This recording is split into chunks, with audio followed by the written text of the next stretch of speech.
প্রাণ প্রিয় দিনাজপুরবাসী, এখন আর প্রশাসনের ভাইরা বলার দরকার নেই। এই মাহফিলটা কয়েক মাস আগে এখানে হওয়ার কথা ছিল। আমি এসেছিলাম, 2-3 ঘন্টা বসেছিলাম, উঠতে দেয়নি। কমিটির লোকজন আমার সাথে আজকে আসার সময় বলছিল, থানার যিনি দায়িত্বে ছিল অফিসার ইনচার্জের সময়, তার কাছে ইমাম সাহেব গিয়ে বলেছে যে অন্তত আধা ঘন্টা সময় দেন, আমরা কোরআনের কিছু কথা শুনে মোনাজাত করে চলে যাব। উনি এমন একটা কথা ওনারে শুনিয়েছে যে তোমার বলতেও ঘৃণা লাগছে। ওরা মুখ দিয়ে বলার কথা না, ওই লোকটার না জন্মের ঠিক নেই। আমরা ওই কথা বলতে পারি? ওই ইমাম সাহেবকেও যদি 1-2টা গালি দিয়ে তাড়িয়ে দিত তাও মেনে নিতাম। ওর বউকে তুলে গালি দিয়েছে, তো তোর স্ত্রীর ওই জায়গায় মাহফিল ঢুকিয়ে দেব। কি অবস্থায় ছিলাম বলে তো আমরা। আর জালেমরা দাবি করতো যে আমরা স্বাধীন। স্বাধীন তো ছিল জালেমরা। এদেশের মুসলমান যারা আমরা সব ছিলাম পরাধীন। যে কথাটা বললাম এটা কি মুখ দিয়ে বলার মতো কথা? আমার ওই রিমান্ডের মাঠে নিচে নিয়ে এই কথা জানিয়েছিল, যা বলছি যদি না বলিস তোর বউ তুলে নিয়ে আনবো, এরকম কথা আমারও বলছে। আমরা আরো নিকৃষ্ট কথা বলেছি, ওগুলো তো বলার মতো না। এই জন্য বলছি যে অবস্থায় ছিলাম, বিশাল একটা পাথর আল্লাহ বুকের উপর থেকে সরিয়ে দিয়েছে। উনি বলছিলেন না, ওয়ালা সাফা ইয়াতিকা রাব্বুকা ফাতারদা, হে নবী আপনি বহু কষ্ট পেয়েছেন, অতি শীঘ্রই আপনাকে এমন কিছু দেব যাতে আপনি খুশি না হয়ে পারবেন না। আমার মনে হয় এই আয়াতটা এই বাংলাদেশের দরকার 100 ভাগ রাখতে পারে। সত্যি আল্লাহ এমন কিছু দিয়েছে, এদেশের ইমানদার যারা, মুসলমান যারা, মানবতার পক্ষের লোক যারা, এরা এত খুশি। কিছু মানুষ আছে তারা নারাজ হয়েছে, তারা জালেম, তারা কি ঘটনা পড়ছিলাম আজকে কয়েকদিন আগে, এটা আমি শিক্ষার জন্য বলেছি, আজকে একটু নতুন ভাবে পড়লাম। এক হোস্টেলে 100 জন ছাত্র খাবার খায়, সকালবেলা প্রতিদিন তাদের খিচুড়ি দেওয়া হয়। 20 জন বলছে ঠিক আছে, যে খাবার চলছে এটাই চলবে। 80 জন বলছে না, এই খাবার আমরা চাই না। কি চাও? কিছু ছাত্র তারা বলছে আমরা কলা পাউরুটি চাই, কেউ বলছে আমরা রোল চাই, কেউ বলছে আমরা সিড়া চাই। এইভাবে তো হবে না। হোস্টেল ম্যানেজার ডাক দিয়ে বলে একটা ভোট দেওয়া হবে, যার পক্ষে ভোট বেশি পড়বে সেই টাকায় থেকে পাস হয়ে যাবে। ভোট দেওয়ার পর ওই যে আগে যে 20 জন খিচুড়ি খায়, ওরা তো পাল্টাবে না, কারণ মজা তো পেয়ে গেছে। এই 20 জন ভোট এক জায়গায় দিয়েছে। বাকি যারা রোল চায় তারা 18 জন,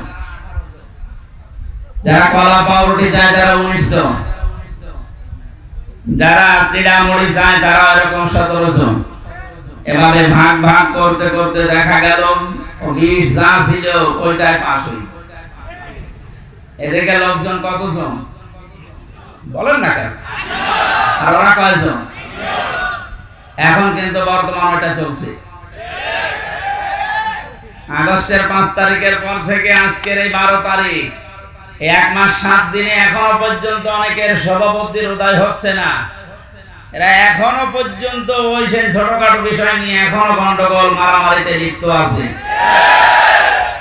এভাবে করতে থাকেন 80 জন আমরা, তারপরও কিন্তু পাস করা যাবে না। ওই 20 জনেই তাদের আগের ওইটা পাস করে ফেলবে। আমি কি বোঝাতে চাই বুঝেছেন নাকি আন্দাজে? যাতে মাথা হলে ওরা তাহলে ঠিক আছে। এই জন্য আমাদের এই দেশে এখন যে দুর্বিসন্ধি চলছে, বিশেষ করে দাদা বাবুরা কিন্তু চেষ্টা চালাচ্ছে আমরা যেন 80 জন এক জায়গায় হতে না পারি। যেখানে আমি 3টা বছর মাওলানা মামুনুল হক আমার পাশে ছিল, মাঝে মাঝে আমার বলতো হামজা, বাইরে থাকতে কি ভাবতা, আমার ভেতরে এসে কি শুরু হইবে, আমরা কি মনে করতাম, আমার বাস্তবতা আসলে কোথায়। আমরা মারামারি করেছি টুপি নিয়ে, কয় কবি টুপি মাথায় দেবো আমি, এই নিয়ে হাত বাঁধবো না হাত ছেড়ে দেবো, মোনাজাত করবো না মোনাজাত হাত ছেড়ে দেবো, এই নিয়ে গন্ডগোল করি আমরা। আর এখন দেখছি ওরা কোথায় পৌঁছিয়েছে। ওরা সংখ্যায় বেশি না 20 জন, কিন্তু আমরা 80 জন হওয়ার পরেও পালিয়ে পালিয়ে বেড়াই, মার খায়। জেলের ভেতরে শুধু আটক করে রাখে না, সবচেয়ে বেশি কষ্ট দিয়েছে এই জালেমেরা আলেমদেরকে। কত মার্ডার মামলার আসামি দেখলাম রাজার হালে ভেতরে খাচ্ছে, ঘুরছে, মাস্তানিও করছে।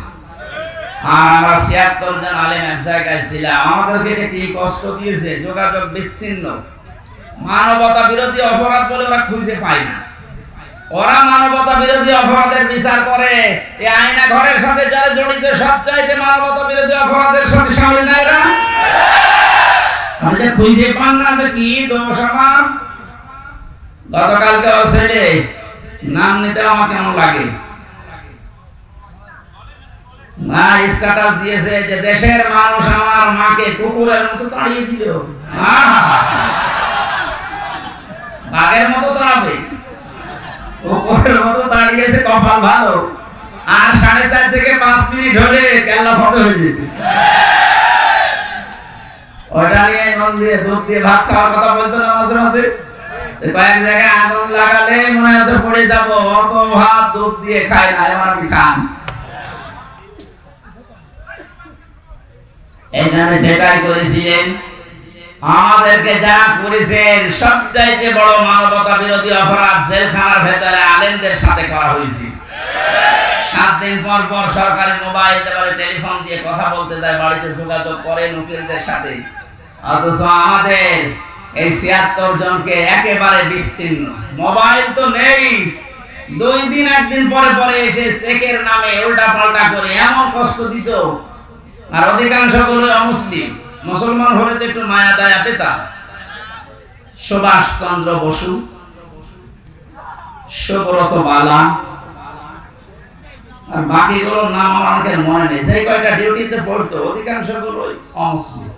ও আলেম আর জালেমের কাছে সমান। ও তো আর হুজুর বোঝে না, খেজুরও বোঝে না, আমার কাছে সবই এক। টাকা দিলে ভালো, টাকা না দিলে আপনি কালো। এই অবস্থায় যা অত্যাচার চালিয়েছিল, সেজদায় পড়ে পড়ে আলেমরা যখন কাঁদতো, পানিগুলো যায় নামাজের এই জায়গাগুলো শুধু ভেসে না, আল্লাহর আরশ পর্যন্ত কেঁপে গেছে। আমার মনে হচ্ছে শুধু ছাত্র জনতার মাধ্যমে আল্লাহ জালেমকে বিদায় করেনি। এই 5 তারিখের আগ পর্যন্ত আল্লাহ আবাবিল পাখির মতো এই পৃথিবীতে বাংলাদেশ এই জায়গায় আল্লাহ ফেরেশতা পাঠিয়েছিল। 16 বছর কম চেষ্টা করে না এদেশের মানুষ, এক চুলো নড়াতে পারে না জালেমকে। আল্লাহ পাক বলেন, ইন্নামা নুমলি লাহুম লিয়াজদাদু ইসমা। ওদের পাপের বোঝা যখন পরিপূর্ণ হয়ে যায়, ওয়ালাহুম আযাবুম মুহিন, তখন ওদেরকে অপমানজনক শাস্তি দিয়ে ঘিরে ফেলি। এই আয়াতটাতে কত বাস্তব এর প্রমাণ কালামানি। ওর বিসি পর্যন্ত উড়ে গেছে, ন্যায় বা সংসার কম। তালিকা করেছিলেন আলেমদের 116 জনের, তার ভিতরে আমার নামও ছিল। আমার মনে হয় এখন আমরা যে অবস্থায় আছি, আমরা এখন এই সালেমদের তালিকা করব। বাংলাদেশের 560টার উপরে থানা আছে, প্রত্যেক থানায় সালেমদের তালিকা টাঙিয়ে টাঙিয়ে রাখা লাগবে, যেন কোন সালেম কিয়ামতের আগে এসে আসতে না। বিশেষ করে আপনাদের এখানে যিনি মানবতার বন্ধু নামে পরিচিত, কিসের বন্ধু, মানবতার শত্রু এটা। এগুলো সব মেকি, দরবেশের দাড়ি কি মেকি দাড়ি, দাড়ি কেটে নম হয়ে গেছে দরবেশ। আর এত দাড়ি ছিল না, একটা সম্মানিত মানুষ, এলাকার কৃতি সন্তান, সরকারি একটা চাকরিজীবী। এই লোকটা পর্যন্ত রিকোয়েস্ট করেছিল যে আধা ঘন্টা দেন, আমি বসে আছি, আপনি আমার বন্ধু মানুষ। ও শয়তান বলেছে না, হবে না, এবার আসেন বাধা দিতে আসেন। ফ্যান হয়েছে খেলা। বাংলাদেশের গোয়েন্দা বিভাগের সর্বোচ্চ পর্যায়ে এখন যিনি আছেন প্রধান, আমাকে কয়েকদিন আগে কল দিয়ে বলছে, হুজুর যেখানে যেই ফোর্সে কথা বলা দরকার কোরআনে বলতে থাকবেন, কারো অনুমতি নেওয়ার দরকার নেই, কোনো বাধা নেই। যদি কোন মহারথী বাধা দিতে আসে শুধু নামটা টুকে রাখবেন আর আমারে জানাবেন, ও দেশের যেখানেই থাক ঠ্যাং ধরে ছিঁড়ে ফেলবেন। বললাম স্যার আপনি ছিলেন কোথায়? আমি কিছুদিন আগে দায়িত্ব পেয়েছি, আমি একজন মুসলিম, মুসলমানের যা কাজ আমি ইনশাআল্লাহ তাই করব। অন্যান্য ধর্মের অনুষ্ঠানে যদি অনুমতি না লাগে, মুসলমানের কোরআন প্রচার হবে, এখানে অনুমতি লাগবে কোন কারণে? আর অনুমতি যাদের কাছে নেওয়া হবে মানুষের কাতারে পড়ে। দেখলেন না ওই ওসি কি বলেছে হুজুরকে, যে তোর স্ত্রীর ওই জায়গায় মাহফিল চালিয়ে দেব, এই কথা বলার মতো? আমি কোরআনে কারীম সামনে নিয়ে বলছি, একটা ইমামকে যদি এই কথা বলতে পারে এই লোক, ইমাম সাহেব আজকে না নিজে বললেন যে আমি থানায় গিয়েছিলাম মাহফিলের অনুমতির জন্য, আর এই কথা বলছি। আমার মনে হয় ওসির জন্মের ঠিক নয়, এটা একটা যার সন্তান। কোথায় মনে হয় বদলি হয়ে চলে গেছে, যেখানে যা করে খুঁজে বের করা হবে। আমার মনে হয় সংস্কার যখন আরম্ভ হয়েছে এই দেশে, এরকম কোলাঙ্গার মার্কা ছাড়া একটাকে যেন চেয়ারে রাখা না হয়। আমরা যেন সকাল আসতে আসতে শুনি এরকম দালাল ছাড়া, কোলাঙ্গার ছাড়া এদেরকে কুকুরের মতো এভাবে তাড়িয়ে দিই। নিজেরাই বলছে যে আমার মাকে দেশের মানুষ কুকুরের মতো তাড়িয়ে দিলে, আপনার অনুসারী যারা আছে তাদেরকে কুকুরের মতো দেশের জনগণ তাড়িয়ে দেবে। কারণ এদেশে আপনি যাই করেন কোরআনের বিরুদ্ধে যে টিকে থাকতে পারবেন না। এজন্য আগামীতে যারা আসবেন, সে আসবে, তাদেরকেও যেন সতর্ক থাকা লাগে, বা তারা যেন সতর্ক থাকে যে কোরআনের বিরুদ্ধে অবস্থান নিলে কিন্তু তার কপালে জালেমের মতো পড়বে। আল্লাহ সাফা ইয়াতিকা রাব্বুকা ফাতারদা, হে নবী অতি শীঘ্রই আপনাকে আমি এমন কিছু দেব, দেখাবো, আপনি খুশি না হয়ে পারবেন না। এই আয়াতটা যখন আল্লাহ আমাদের নবীকে শুনিয়েছে, শুধু নবী না, কিয়ামত পর্যন্ত নবীর উম্মতদের জন্য এই আয়াত। সুতরাং আমরা খুশি না বেজার? বলেন এখন আবার অনুমতি লাগবে নাকি? কার কাছে অনুমতি লাগবে? আসেন আপনি। কালকে আমার দিনের বেলা ছিল যশোর বেনাপোলে, রাতে ছিল সাতক্ষীরায়। ওসি সাহেব এসে বলছে, হুজুর আপনার সাথে একটু খাবার খাবো। কেন? গত বছর আপনাকে আমি আসতে দেয়নি, এই জন্য মাফ চাবো। কিসের মাফ? আপনি আবার রাগ করেন না, আমার হাত বাঁধা ছিল।